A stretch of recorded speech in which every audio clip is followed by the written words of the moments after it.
Bouzille et les Justes de Gratien Gélina a été présenté pour la première fois en 1959.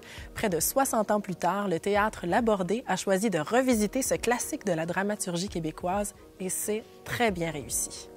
La pièce nous raconte l'histoire de la famille Grenon, une famille soi-disant bien pensante, réunie lors du procès d'un des leurs accusé de meurtre. Ce matin, à 10 h, devant la cour du banc de la Reine, présidée par l'honorable juge Bernard Mongrain, s'instruira le procès d'Aimé Grenon de Saint-Tite de Champlain.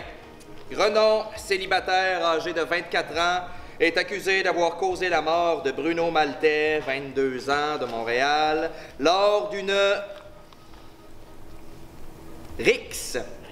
La défense semble sur la bonne voie jusqu'à ce qu'arrive Bouzille. Il fait partie de cette famille. C'est un jeune homme candide, un peu simplet et c'est surtout le seul qui pourrait incriminer l'accusé lors du procès.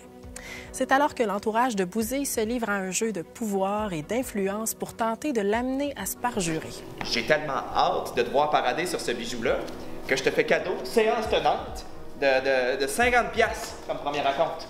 Moi, je relance. 100$. Entends-tu ça? 150 tomates. Oscar Perron fera crédit du reste.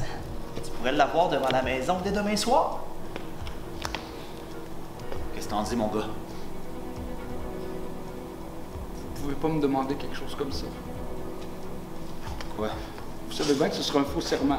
Écoute, Le bon Dieu, il me laisserait tomber dans mon vice sûr et certain. On pourrait se questionner sur la pertinence de présenter aujourd'hui une œuvre écrite à la fin des années 50. Le contexte social, économique, religieux surtout est très différent.